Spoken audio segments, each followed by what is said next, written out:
The way you react, that's not random. That's your trauma talking. When you're dealing with issues in your current life, your adult in relationships, in situations, in school, wherever, I believe that you are really dealing with the effects, complex of a trauma. You're dealing with the effects of a broken child. And sometimes people say, I'm not broken. Okay. Yeah. But you can't keep a relationship. I'm not broken. But for some odd reason, every employer that you've been hired by has an issue with you. But it's not you, it's them, right? But I'm not broken. But you can't keep any friends because they're broken. When you sit down and think about things, if you want to have a better life, the evaluation needs to come first with you. Not even I'm experiencing things as of now, and I'm not blaming anybody for my situation for the most part, because the situation that I'm experiencing is because I allowed. I don't feel I'm broken either. However, I'm not passing a whole bunch of blame on anybody else on my decisions. It's a difference. I believe in certain things that I've done is with no knowledge. Well, I believe I had some knowledge. However, I chose to do things based on how I felt instead of what the facts say. That's the thing. People go by how they feel versus what the facts are. The reason why a person doesn't get therapy, coaching, or help. One, they don't have the right type of insurance. Two, they don't have the right type of money. And three, there's nothing wrong with me.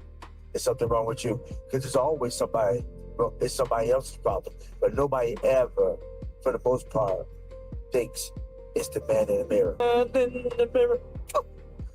I'm talking about the man in the... I forgot this word.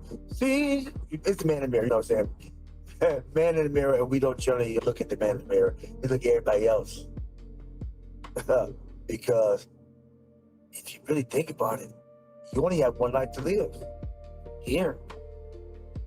And nobody can live it but you. Who has the answer to your life? Your mama, your daddy, your husband, your boyfriend, your girlfriend, your friends? Or do you have the answer for what you have done? Not what has been done to you, but how you have responded to what has been done to you. Because everything can be looked at from a different perspective. It's about your perspective. It's not what happens to you in this life. Abuse, neglect, torture. But it's how you respond to what happens. Gives you perspective. Viktor Frankl, who was in the death camps in Germany, he observed the situation he was in. And he wrote a book pertaining to the meaning of life.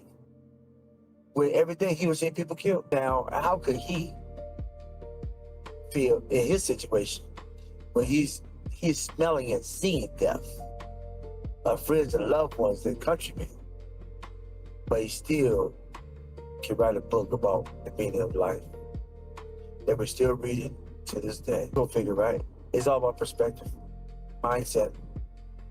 As a man thinketh, so is he. So how you thinking? But more importantly, what are you allowing to be fed into your mind to feed your actions? I have a video. I did a series a couple years back about who's feeding your nest. Are you building a nest for an eagle or for a vulture? And let me just clarify: the eagle attacks life, things that they don't kill dead prey. They get things that are alive, that are living. But a vulture follows you as you're dying and wait till you die. Do you have vultures in your life that just wait until you die so they can pick from your remains? Yeah, I don't know. Do you? You have vultures in your life. So who's feeding your nest? Then I qualify to say your nest is your mind, and who's feeding it? Your chicks are your thoughts, your dreams, your aspirations. So what are you feeding your aspirations? Are you feeding things that are dead? Are definitely are killing it? Are you feeding them poison? Are you feeding them life? Are you feeding them things that cause that initiate your faith? Or are you feeding things that initiate death? Well, I did a session, ride the chair. I said trauma talks, trauma speaks. I forgot recently, and this young lady, she stated that her coping mechanism, she just listens to music all day, all day. And I cut a lot of it out of the interview. And the young thug, it was the guy, the rapper that was on house arrest for a while. I forgot his name. And she played some of the music. I'm like, yeah, I just listened to this and listened to. So, but how's that really occur? I heard it and I could decipher what he was saying. It wasn't the most. But she listened to one song, but I'm pretty sure she listened to a whole bunch of other songs that he spilled out. And based on his life and the type of the general content, tell me that the essence of him is not spewing through his music. So you're receiving what he's giving, and it's edifying. I'll use this principle about thought life. I remember I had a talk with guys, my thoughts. I don't know what my thoughts. Listen. See, the Bible's good for rebuke, education. It's good for living. Even Napoleon said that he was going conquering lands, and his practical applications, life, family, and work. That's Monica, my church used. It's just about it. But if you can cast down every imagination, every high thing, things in the high realm, media, cast down every imagination, every high thing that talks against God.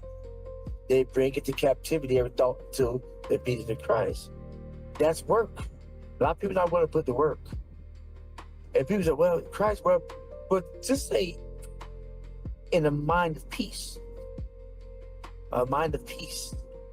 If it's calling you, if it's making you angry and violent and it's messing up you shouldn't be listening anyway.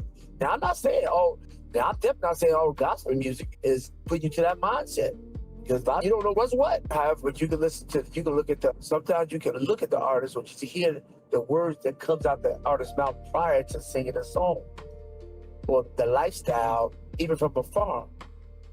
And you can make your own assessment if you cannot receive that music. Then listen to the words.